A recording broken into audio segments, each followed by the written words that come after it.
I'm Mark Victor Hansen. This is Win the Day with my great friend, James Whittaker, and you need to listen to this guy and let him have you transcend your low self and go into your high self and become super successful, because success is life's best revenge. You're listening to Win the Day with James Whittaker. What we do in life echoes in eternity. Broadcasting from Los Angeles, California. Here's your host, James Whittaker. Let's go! Hey winners, welcome back to Win the Day. If this is your first time here, we sit down with some of the world's true change makers to give you all the tips, tools, and strategies to win the day every day. The quote for this episode, it comes from William Pollard and says, "The arrogance of success is to think that what you did yesterday will be sufficient for tomorrow." Joining us in the studio is personal development icon Mark Victor Hansen, best known for creating the Chicken Soup for the Soul book series alongside his partner Jack Canfield. Mark appeared on the show in episode 150, so check that one out if you haven't already, and the response to it was so good that I had to bring him back in for another episode. Mark and Jack have sold more than 500 million books in 54 languages. They've also licensed more than $1 billion worth of products under the Chicken Soup banner in what Time magazine called the publishing phenomenon of the decade. Today, Mark is founder of the Mark Victor Hansen Library, a hybrid publishing company for authors who want to make a difference in the world and leave a legacy. In this episode, we're going to talk about how big thinking creates big results, tips for aspiring authors who want their book to make a difference, why most businesses fail, and how to harness your unique gifts for massive abundance. Before we begin, the right bit of inspiration can completely change the trajectory of someone's life. So if there's a friend or loved one out there who needs to hear this episode or could use some help to win the day, share it with them right now. All right, let's win the day with my good friend, Mark Victor Hansen.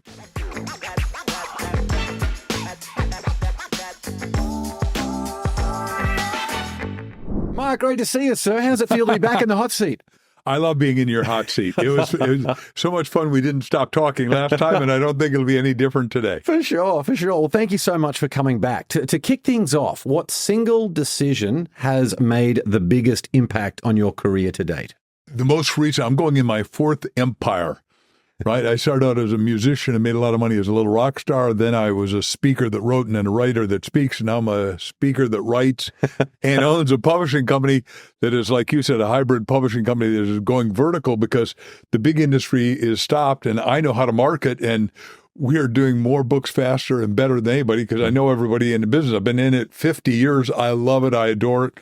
And now we're becoming even bigger than that. People came to me and said, "Here's all the AI that no one else will take, and will you take it?" And I went, "Yes, I volunteer." Number two, will you become an entertainment business, meaning that we have to create more movies, and would you do that with us? And I go, "I think so. Let me scratch my head."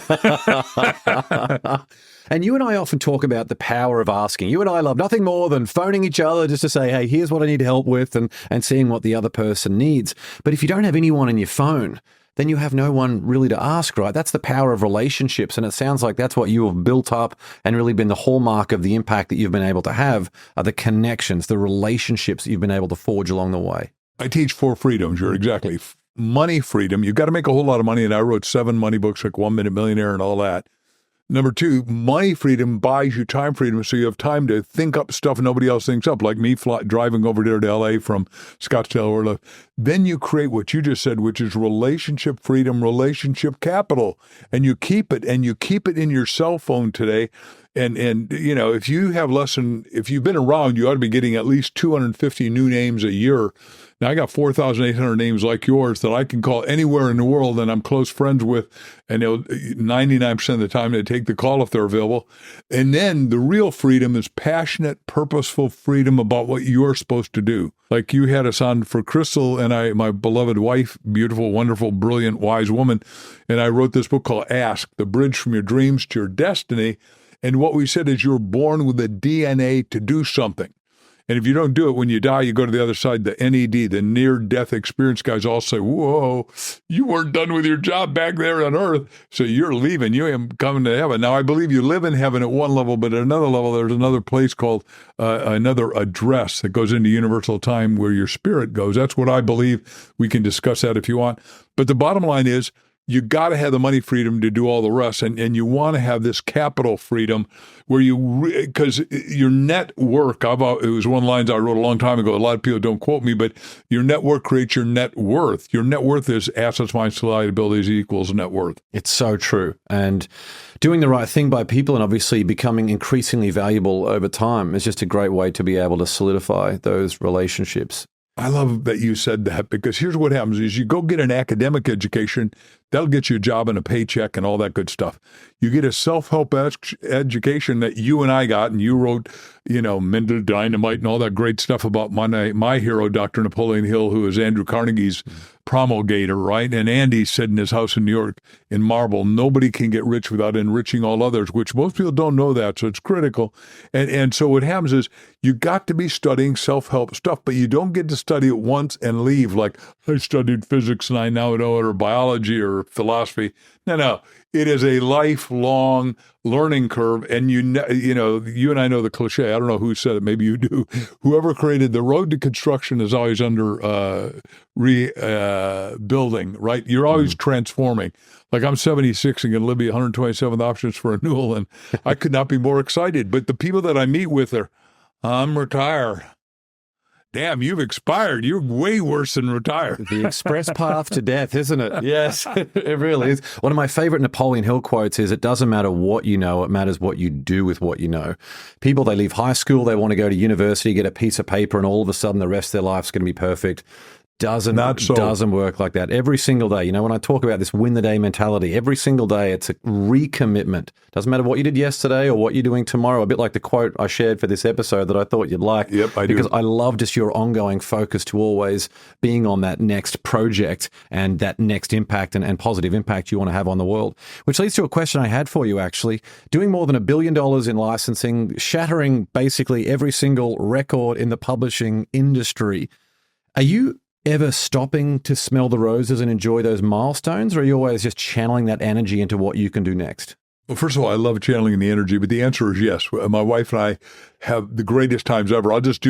Last week we took all the grandkids, as you know, got 5 kids, 6 grandkids. We love them, adore them, cherish them, and they're really uber bright. And our 12-year-old grandson is not only president of his student body class, because we're a performance family. You don't get to get an allowance. You go to work and he gets $20 to guard and babysit somebody's house when they're on vacation, or their dog, or one of the plants. But he wants to be a Phoenix Sun. And I asked Everett his name, and I said, what do you want? He said, well, at 18, I'm going to be a Phoenix Sun because I do 100 3-pointers a day, Grampy. And I get goosebumps telling you that. I love this kid so much. He's student body president, 800 girls at his little learning academy where he's straight A. Said, Everett. And I got the video I can show you if you want to get bored with my grandkids. But I said, what do you want, Evie? And because it's your birthday, he said, I want to go to the Harlem Globetrotters. So we took him, and I bought him a basketball. And every one of the Harlem Globetrotters, not because they didn't know who I was, we were just in the audience like everybody else, but they came and signed the book to him, took pictures with him. And I mean, the kid's glowing. That, and obviously I can afford that because I got financial freedom, so I can afford exorbitant tickets. But everybody can do that if they decide to find out what they're passionately on purpose about, the right livelihood, commit to it, and then go do it. And yes, it's going to have what you said, pulsations. The big word is vicissitudes of life. You had a crap hit the fan. Yes, exactly. Now, a lot of people out there, they want to write books that make a difference. How can an aspiring author write a book that someone actually wants to read? There's only 4 choices. You do nothing, and the graveyard's full of unrequited talent and music, singing, autographs, invention, it's the richest place in the world, and it's tragic because that's not the magic, okay?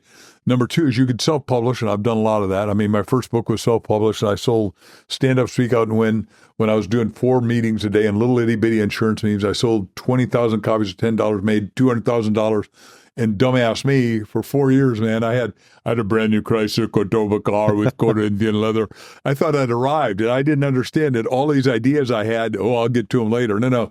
You got to keep working, and now I've got 321 books written under my name or co-authored at least, and more coming. I'll do over 500 before I'm done, I'm sure. So you could self-publish. Third, you go to a major house, and the trouble is major houses are like this, unless you own a platform like Joe Rogan or Patrick Bet-David or somebody, and that means you got a big audience that is hungry for whatever you got. If your name is Taylor Swift, holy smoly, $1.5 billion as a kid. God bless her. Anyhow, if that's, and my daughters love that stuff. But the last one is what we do is we are somewhere between a major house, and I'm with 8 houses, so I love the house. It made me a rich, wealthy man. But is we help you publish, but we charge you. We'll help you ghostwrite your fiction or nonfiction book so it's irresistibly compelling reading. That's the problem. Most people that write themselves have their spouse or editor look at it and go, "Oh, I've arrived." No.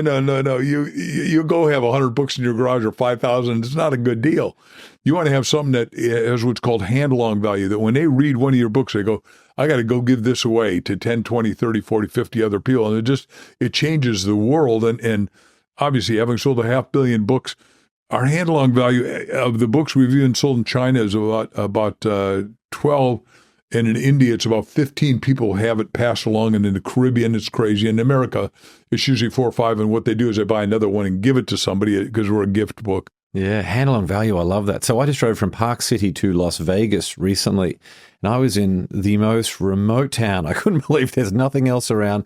Stopped in a little coffee shop there because us Australians love to go and get a good coffee wherever we can.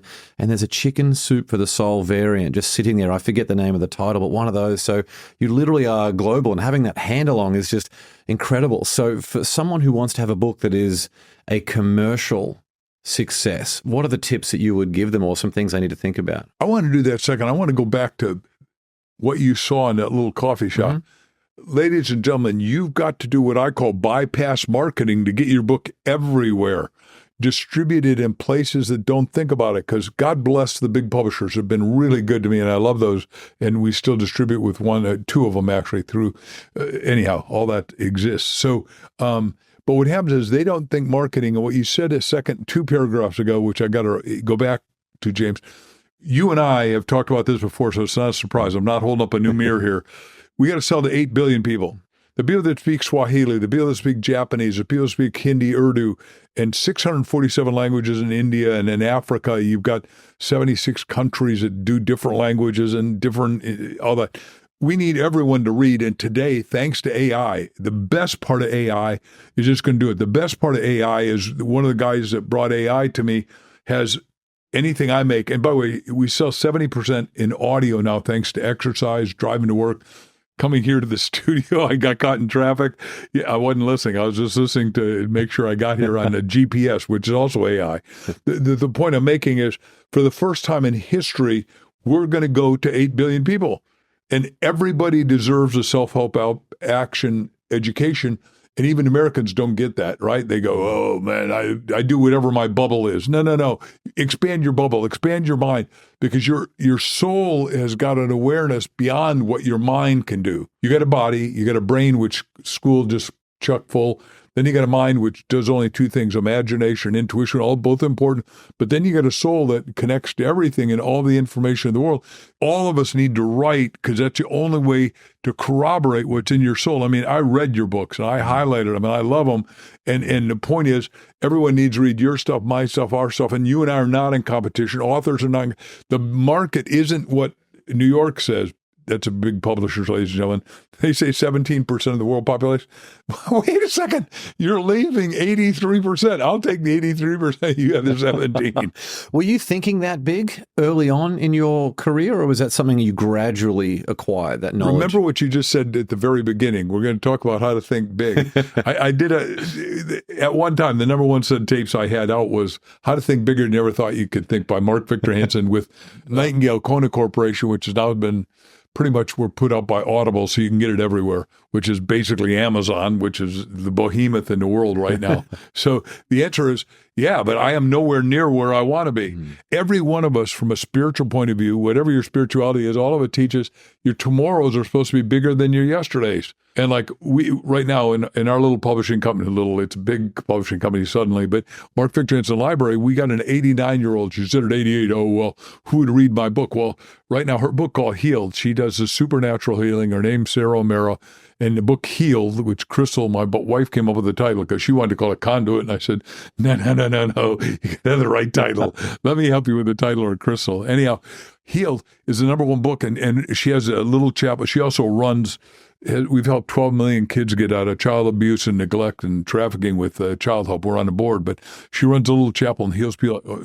4 people on last Sunday when we were at church of cancer. 4. The doctor said, you're dead, and she healed them, and now they went back to the doctor and said, oh my God. But the book Healed has got, her little chapel is getting bigger and bigger, and she said, I didn't believe at 89 I could have,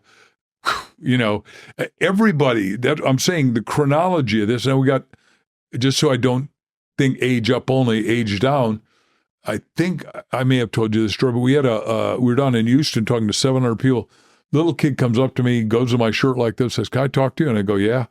And he's shaking, and he's got pimples, and he's 14. And I go, what's wrong? He said, you intimidate me. I said, I couldn't intimidate anybody, but you? I can see how smart you are. And he is. He was already in college at 14, but he made $843,000 at 14. At 8 years old, he started shoveling snow in Ohio, bought his first owner carry-back house, owns 60 houses now. So he did his little book. He and his brother, his name is Woolwind, Devin Woolwind, and his little brother did one, Ethan Woolwind, because he said, you said we don't have global warming, we just got to plant 1 trillion trees, and he wrote it up. Because I told him the story of Johnny Appleseed. Do you know that story? It was one of my favorite books growing up, Johnny Appleseed. I actually do. It's by a real guy. You know that? Yeah. He had 15,000 apple seeds and planted them going west. Anyhow, he said, wow, Mark, that's a cool story. I never heard it. So his dad drove him to the bookstore. He bought it. And so he's planting 1 trillion trees. One little kid, and he's doing it with drones. So he does 100 an hour. And he's doing it mulberry all the way to apple, because he said, look, I think you're right, Mark. One of my cliches, as you know, is starvation and poverty belong in one place and one only, the museum. Look, you read my books and Napoleon Hill books, your books, no one should be broke. If you learn, you earn. And if you learn and earn in return, now you got the triangle of success. For sure. If you are with someone, maybe a business partner or even a child or grandchild or even a spouse who you feel like some positive action needs to happen, or they need to develop or replace some habits that they have, what do you do to incentivize that right kind of action for them? Is it leading by example, or there are some other things that you do to help? Well, that's always number one. But number two is you say, I'll incentivize you to read this book. And in our business, there's a lovely guy who they did publish one of my books, Tremendous Publishing by Charlie Tremendous Jones. And Charlie would always say to his kids, he had 5 kids, and he said, every book you read, I'll pay you the retail price of the book. And the guy who does that now is Dr. John Maxwell, as you know, and he does it for all of his kids and grandkids and great-grandkids. But I'll pay you the price of the books. So if a book's $20, you get $20, although 10% goes back to God, because both those guys are very godly men, believed in a book I wrote called The Miracle of Tithing, which businessmen say, what's a miracle of tithing? And I said, you've been tithed enough lately.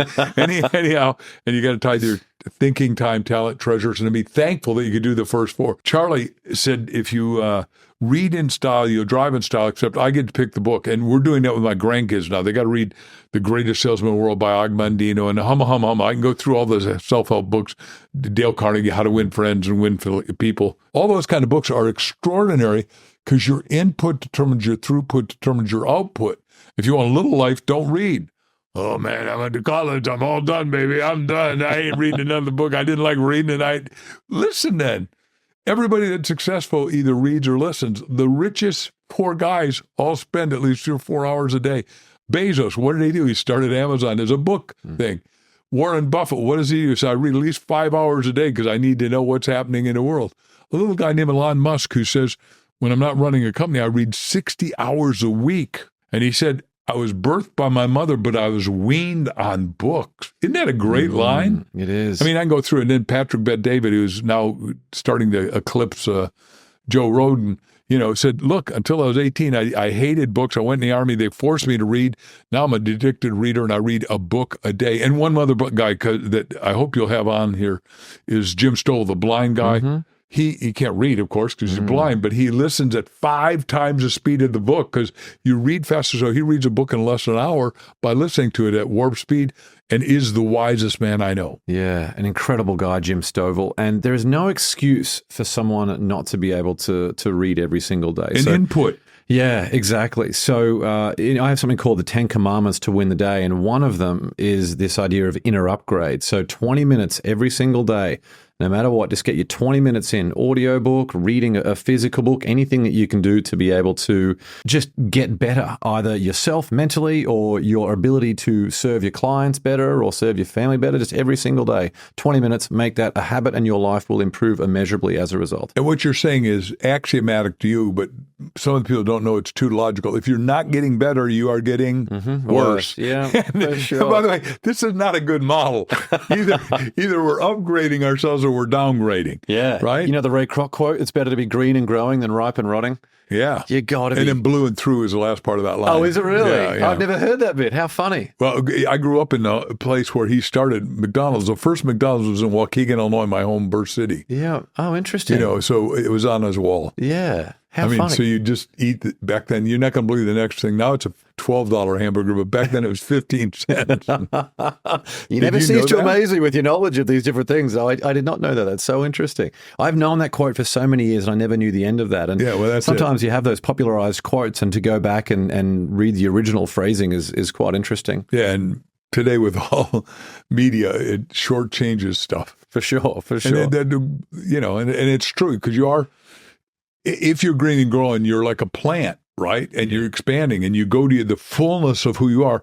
And for, ladies and gentlemen, a lot of you have never heard me before because you're keen on my dear friend James. But the point that he and I are saying is you got 100% potential, but not just in money making, not just in relationship, not just in family, not just in marriage, not just in emotion, but your whole life. You are here to fulfill the soul of you. And no, I'm an engineer, I'm a doctor, no, I'm a garbage man. No, you are doing that as a work, but that's not who you can become, because you're a human becoming. Yeah, it's so true. We'll be back with the show shortly. I've got a quick question for you. Are you living up to your potential? It's a question that shapes your family, your business, and your overall happiness every single day. That's why I'm excited to introduce the Win the Day quiz. Head over to winthedayquiz.com right now, answer a few thought-provoking questions, and you'll instantly discover how well you're performing relative to your true potential. And here's the exciting part for our Win the Day family. As a fan of the show, you'll receive a personalized and absolutely free action plan to help you win the day every day. Now, just imagine how transformational the results will be when you consistently show up as the best version of yourself in every aspect of your life. Don't miss out. Take the Win the Day quiz now by visiting winthedayquiz.com or click the link in the show notes. All right, let's get back to the show. And you mentioned it there about this idea that people, they write a book and they all of a sudden think that millions of people are going to just get on there and buy this thing. But the real hard work begins once the book is finished. When someone comes to me and they say, hey, I finished the book, how good? I'm like, no, you've done 20% of the work. 10, I say 10. I say 10. 90 is the ass-busting behavior to get it to sell and market and hustle and promote and come up with brand new ideas that if you're smart enough to write a book, you're smart enough to study marketing. And let me just give the hint on that. When I was starting with Jack, Dr. Canfield's third in his class at Harvard, so he's a genius. We're great friends. The point is, I'm the one who interviewed 101 best-selling fiction, nonfiction authors, because I want to do both, and then now movies, of course. But and I said, Don, how do you write? Because you got to know that before you go talk to a writer, me or anyone. And I'm going to a couple-day event here, and then down in San Diego, a couple-day event. You got to say, how did you market so many books? What did you do that no one's ever done? Like Red Cross was out of blood, so Liddy Dole said, hey, Mark, you've got these great ideas and we're out of blood and people are dying because there's no pseudo blood. Doctors are smart and MDs are great, but they don't know how to make blood. We're not that smooth yet. And I don't think even with AI we'll figure that out. But, there's some mysteries in the universe, and that's one of them. Anyhow, so I said, look, I work with a chiropractor. It's one of my 4 big markets. There's 77,000 doctors of chiropractic that see 25 million patients in America a month. So I said, let's just, they all love me, and because I've trained them how to have $1 million practice, high volume, because if you're going to do something, do a lot of it, right? Because you get better at it. The more you do something, the better. Like I've written more books, so I keep getting better, and I'm growing now and getting better. At least I feel it. And my people are buying it and saying you are, so I hope that's true. And boy, do I still need you. That's what I keep hearing when I get in the elevator, a lady got in and said, I know, Reverend Ike, I got to have that book. I said, I can't give it to you. I'm going in the studio. Anyhow, so what we did is we said, everybody, you reactivate your old patients. If you're a DC, a doctor of cause, a doctor of chiropractic, write a note, and there's a front end email, and you get a free adjustment if you'll give a pint of blood, come in, get adjusted. Mark's got a book for you. And it went crazy. We were number one for 58 weeks because of that. And it went nuts, but it was something nobody else thought. And then, of course, I was on TV with two very famous people, William Shatner, as you know, Star Trek and all that stuff. Now he's got a daughter more famous than him. And Lisa Gibbons, who lives here and is just marvelous. But the three of us accepted the awards from the Red Cross, but I'm the one who got all the blood. And we had enough blood cryogenically frozen for a year and a half in advance. And by the way, if you haven't given blood, two things. Number one, give some because you live longer. You get younger because your blood is more flexible when you give it and you make more.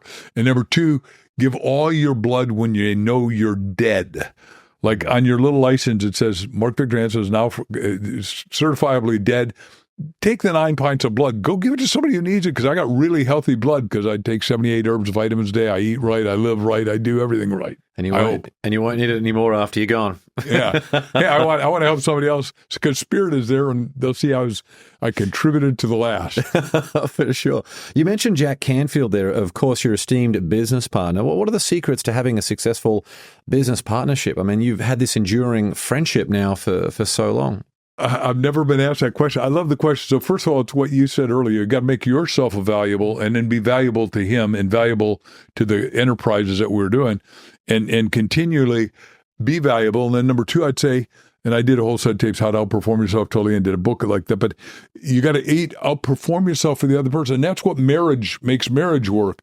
You figure out how to out-nice yourself, in my case, to my spouse, and I know how great what your marriage is. So, and then to your kids and grandkids. Like, my grandkids did not know where we were taking them. They wanted to go to the Globetrotters. Our parents knew, of course, but we got them. We took them to a meal. We're writing a book with a guy. Have you ever had Ike's Love Sandwiches? No.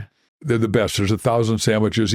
One guy is 32 and he owns 132 of these already. He's making fortunes, and each store is worth $6 million, and he owns all of them. Anyhow, so you can see we're writing his biography. I've not been to his restaurant, so I said to the kids, I'm going to take you to a restaurant you've never been to. You're not going to meet the owner because he's sort of running all these, right? But his picture's all over all the walls. There's a lot of them right here in L.A. and in Arizona where I live. He started here in San Francisco, actually. Anyhow, they had fun, and then they said, well, where are we going, Grampy? I said, you'll see.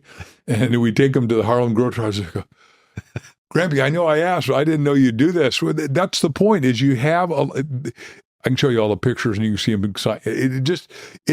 All you got when the game is over, as far as I can tell. Now, you tell me different, but you got your memories. So if you got memories, then you better create some great exotic memories for your spouse, yourself, your kids, your grandkids. They'll never forget that Grampy took them to, and Grandma, except she goes by Mimi because she's ageless and looks young and is young and is just energetic and on top of it. And we have a ball together. I heard from so many people after episode 150 that we recorded with you and Crystal about this idea of writing a biography, so that way your kids can understand that here are the principles and the lessons that built the wealth to make sure that is not squandered over generations, and only then can you get access to the inheritance. And I think that's such an interesting thing. So many people reached out to me about that as thinking that was an incredible idea. That's been the biggest, fastest growing part of our business. So the Mark Victor Hansen Library biography division, and originally we called it Biography Collection. Now we're even doing biographies just for billionaires.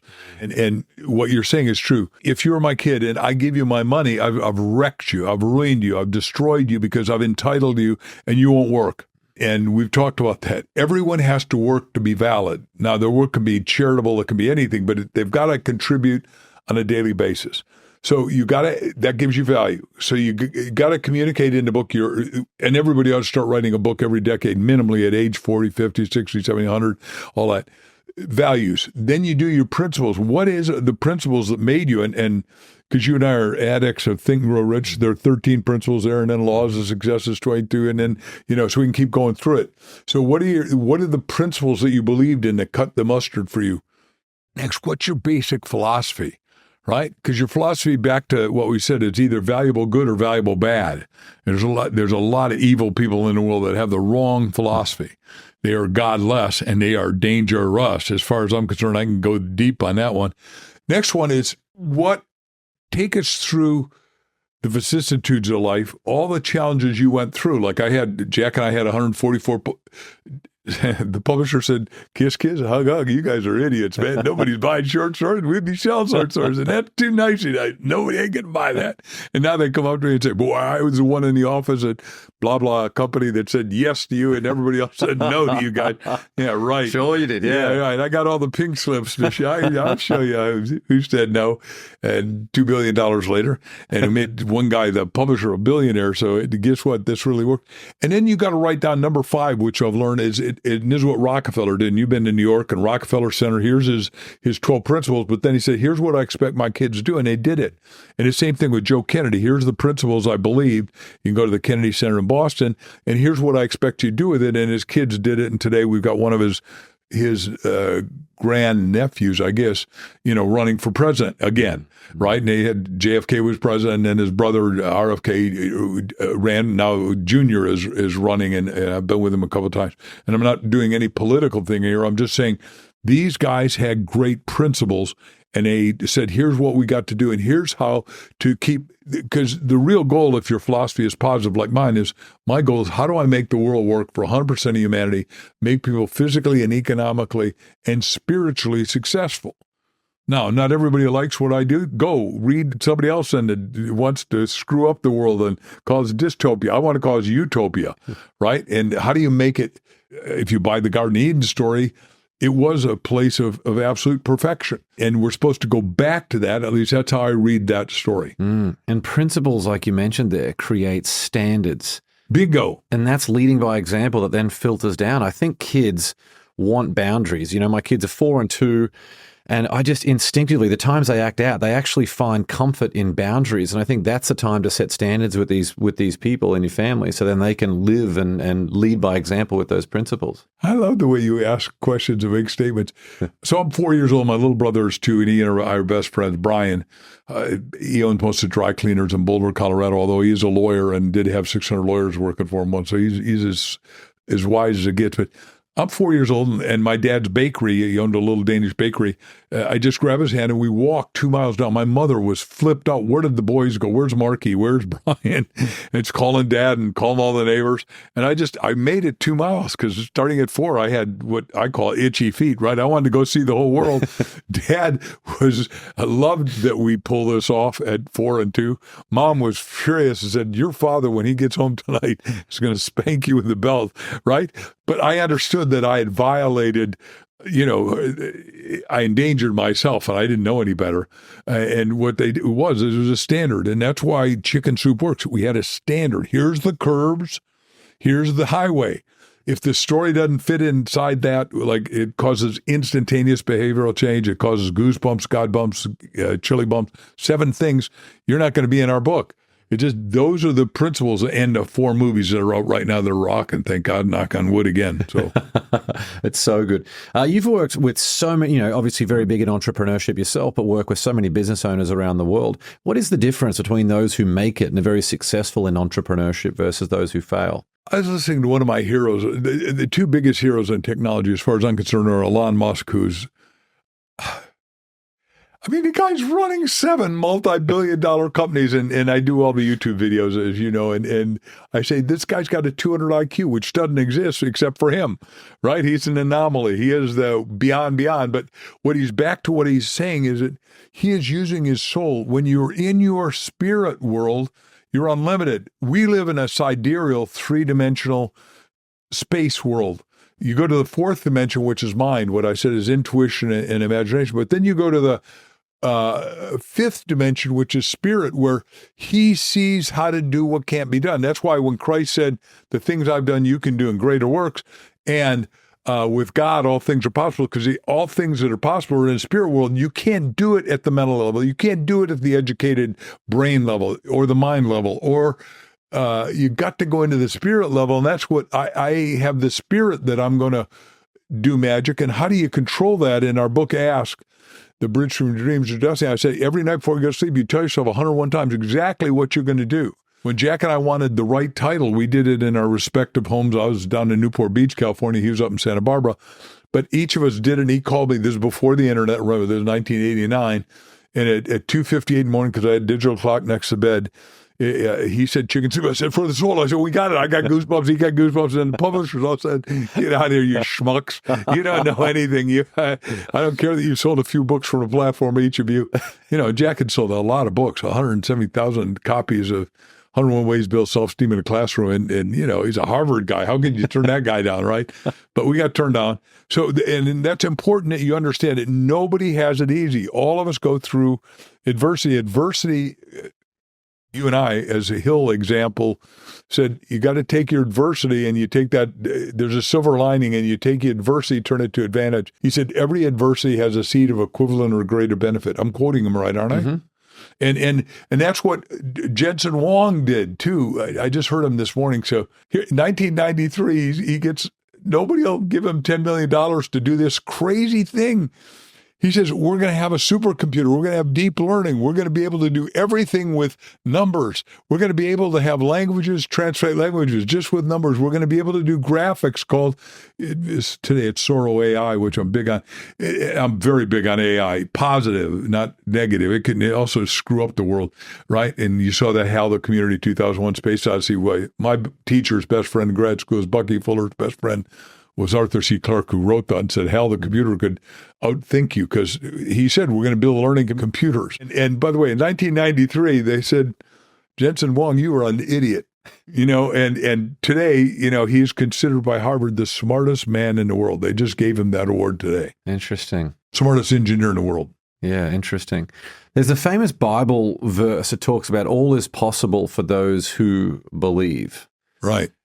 How do you apply that to all the things that you've spoken about there in terms of people like Elon Musk and all that, who are just having massive things? Is it the self-belief that they have means that they no longer, they essentially repel on autopilot any of those criticisms? I know Elon Musk talks a lot about this idea, if it's important enough, it doesn't matter what your odds of success are. You do it anyway because it's the right thing to do. Is that what it means to? Yeah, I mean, he and Jensen, who are evidently good friends, are Teflon to negativity. Just like in this state when we had Ronald Reagan, he was Teflon to negativity, right?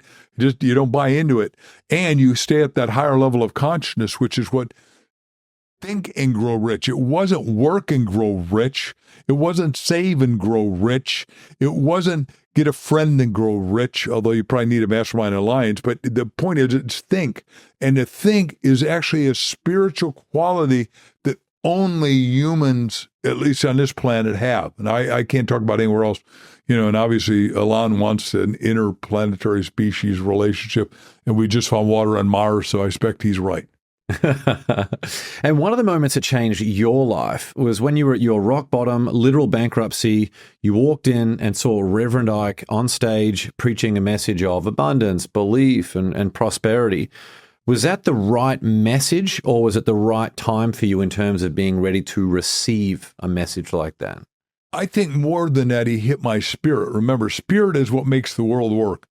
You were alive when you had inspiration. The first thing God gives us is a breath, inspire. And I'm saying inspiration is like the key that turns on my car when I drive back to where I got to drive back to. Inspiration is the key that turns you on. I'm excited. I'm excited to be with you today. I'm excited to share with these people. I'm excited to be able to read the books. But this guy's book, it just hit my emotional spark plug. I went, first of all, he was elegantly, dapperly dressed and spending, like he said, back then, 50 years ago, that's $1,000 a week on good clothes. And he had 16 Rolls Royces and 8 mansions and was the richest minister of all time, standing on the shoulder of the guy who'd been rich before him with $200 million, which the guy who created Methodism, John Wellesley. So, he knew everything, but he was living in a spirit world. And while I came from prosperity, I also watched out of 5,000 people he had in his gold gilded King Louis XIV auditorium, He had a healing section. I watch him break clouds. I watch people walk in with tuberculosis get well, just like I told you on Sunday. People with cancer get out.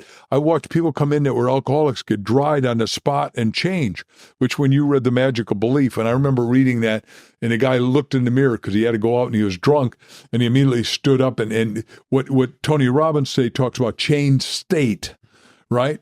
And all of us have a chance to change state of our being, which is critical. How are you identifying yourself? And if you're identifying yourself as a losing, useless drunk or addict or gambler or sex addict or whatever it is, that's where you stay.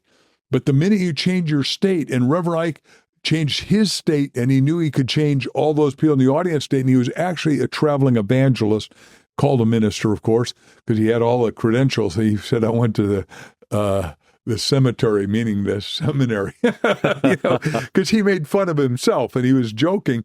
But he said, all of you will be rich. And I watched people come in down in their luck, rotten self-image, and 3 weeks later be up, have new clothes, a new car, a new self-esteem, a new job, a new hope. And he kept expanding them. And then he'd have the testimonials come up, and I made $100 million, and I made this, and I'm with John Johnson. And then he had all the best people, like Ben Vereen, if you know who that is an actor, singer, dancer, performer.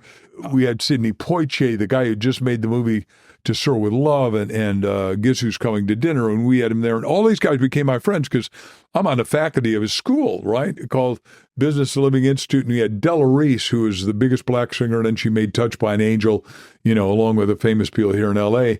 All these people became my close friends, and I had people who were racist saying, why would you go to a black church? I said, I'm not black, but they love me, I love them, and I'll bring you. And when they came, whatever their previous distribution was, agnostic, atheist, Jewish, Christian, Zoroaster, Hindu, they all went, oh my gosh, this guy's, because he had the spiritual juice that you get, you're God's chosen people, you're self-chosen. Back to your last word, belief. Your belief is forever getting bigger because you're puffing it, right? Or it's diminishing and getting less and going down because you're either believing yourself up or you're believing yourself down as far as I'm concerned, because the middle three-letter words are L-I-E. And when I was bankrupt and upside down, I'd met this guy, Chip Collins, and he said, tomorrow you're going to go out and tell people you're a professional speaker. So I said, if I came to sell my seminar to you and you were a life insurance company or an agent or a general agent, I'd say I'm a professional speaker. You'd assume I was who I said I was, right? Because everything is your identity. And what the whole Bible teaches, and Ike was teaching it, Solomon, the richest man of all times, with $4 trillion, he had 12,000 chariots and 20,000 ships down at Tyre. I'm pretty scholarly in this guy, but he had no war because there was trade, which is what I'm trying to get. And we're writing the biggest book on trade now with the world's top trader out of Singapore, actually. Merrill Heinrich. He's amazing what he's pulled off. He made Asia work. One guy, because he's now in his 80s, but he did all the magazines for all the businesses when everybody was using an ox cart in Japan, and they were on their bicycles in China and all that. We're in the most amazing time ever, but the media keeps beating on people, trying to beat them down because the enemy is against us. You got to stop that, like I did. And answer your question is a long answer. I know, way too long. I stopped reading all the negativity, all the bad news fit to print in New York Times and everywhere else, and I started only employing good stuff. Man, I skyrocketed. Yeah, so true.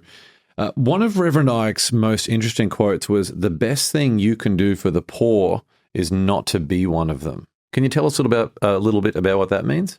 Yeah.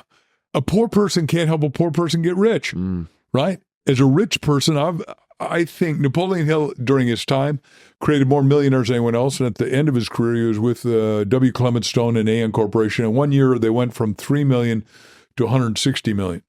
Well, today, I am writing books with people that are making giant corporations, even in the blue collar. So I'll pick a blue collar. We did a book called Elevate by Tommy Mello. Tommy Mello couldn't make it through school because he's ADD and ADHD. And I said, Tommy, that means you're plussing everybody. Tommy last year made $650 million. He's got all these people that he hires that were former prisoners that are ADD, ADHD, that couldn't make it through 8th grade like him. And he's making them, this year he'll do $1 billion. We've gone from 35 states. He's gone from, I'm not part of his company, but I train 35 states to, we're going to 50 states and into Canada, and we'll get to Australia, of course. And he does garage doors. But he looked around and he fixed one garage door, and then everybody wanted to fix garage door. And then all of a sudden he looked at the spring, which, you know, when I grew up, cars had planned obsolescence. Your car's going to last 5 years and it's going to break down. You're going to have to buy a new car because there are idiots in Detroit. I got to be careful where I'm pointing the finger. Anyhow, see a drone circling above your head very quickly. Yeah, right.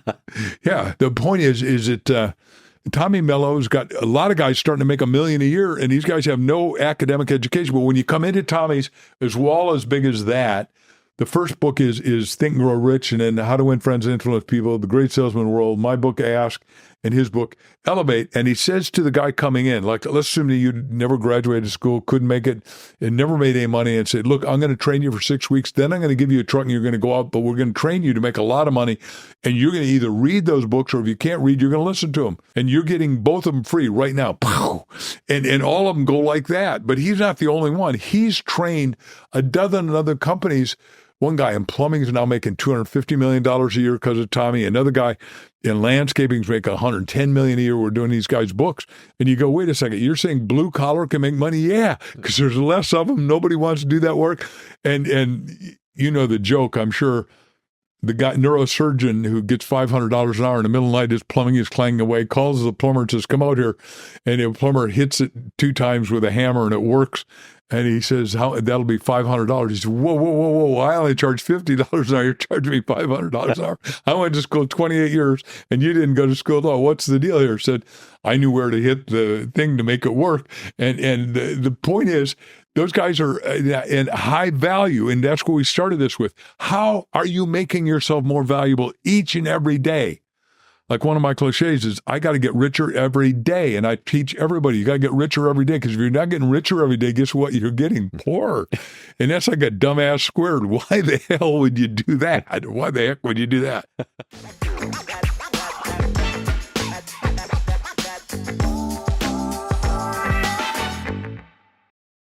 Well, I've come up with a unique rocket round since we did the last episode. We did the rocket round with you already. So I've got 10 brand new questions for some quick answers. Please. Number 1, what piece of advice you were given do you think about the most?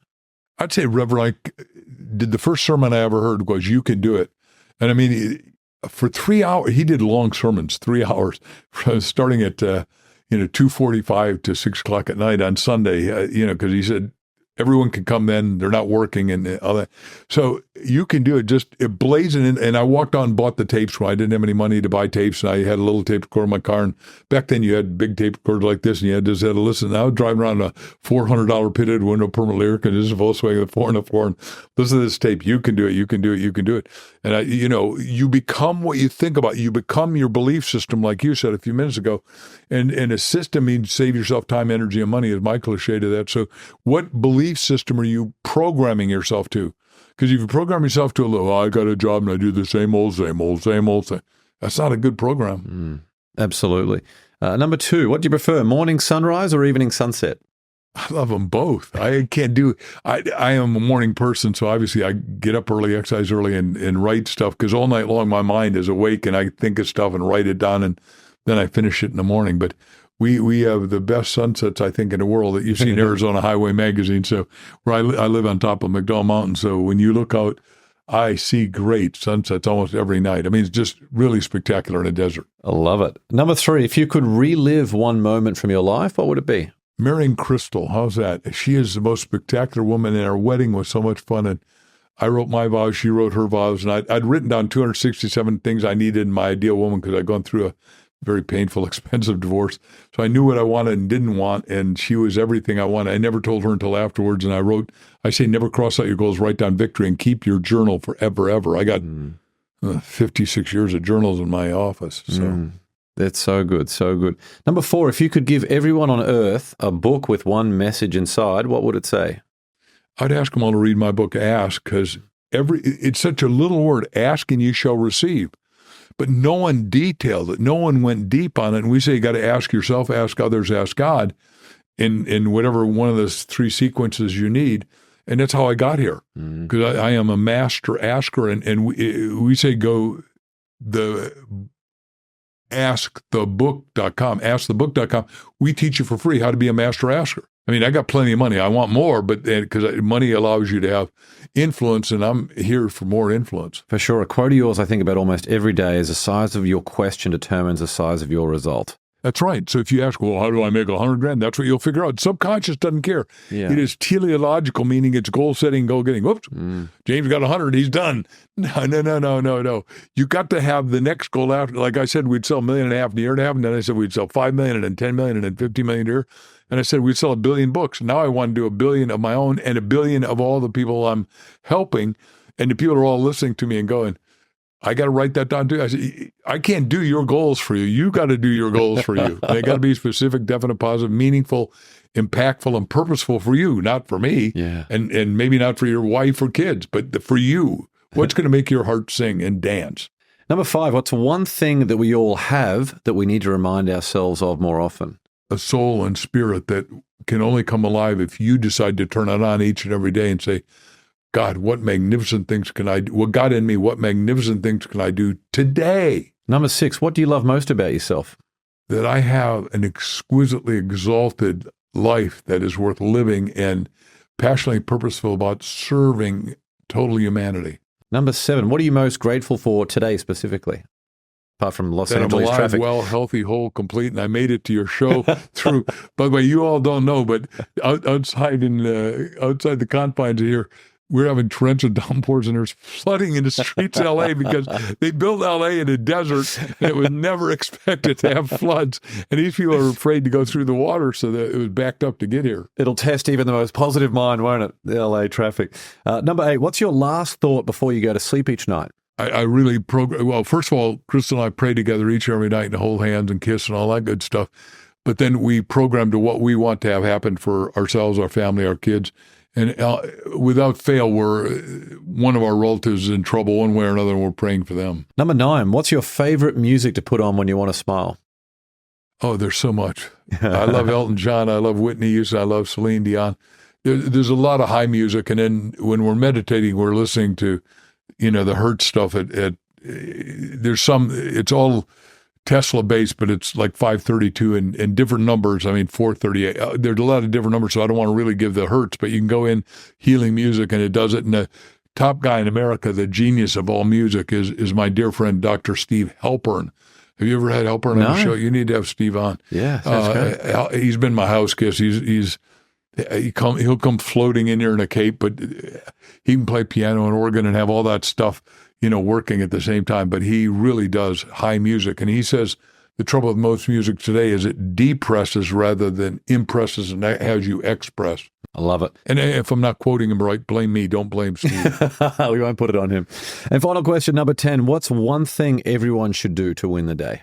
Absolutely, either read or listen to self-help action stuff, and you start with mine, it'll launch you. So true. Well, there are a bunch of ways to connect with Mark, and we'll link to all of these in the show notes. You can follow him on Instagram at Mark Victor Hansen, visit his website, markvictorhansen.com, and grab a copy of his new book, Reverend Ike, An Extraordinary Life of Influence, on Amazon, which has been co-authored with Reverend Ike's son, Xavier. It's an amazing read. Again, all of that and more will be linked in the show notes. Mark, what a pleasure. Thank you so much for coming on. I'll drink to that. Thank you all. Thank you. And thank you. Thanks for joining me on another episode of the Win the Day podcast. We want to hear your thoughts on what we covered today, so drop a comment on the YouTube version of this episode with your favorite takeaway, any questions you have, or what actions you'll be taking as a result of what was shared in this episode. And if you found value in the Win the Day podcast, leave a 5-star rating on Spotify and Apple Podcasts. You'll find a link to both of those in the show notes. It'll only take you a few seconds, and more ratings really helps other people discover the show so they can get the mindset upgrade they need, and we can bring more winners into the Win the Day movement. That's all for this episode. Get out there and win the day. Until next time, onwards and upwards, always.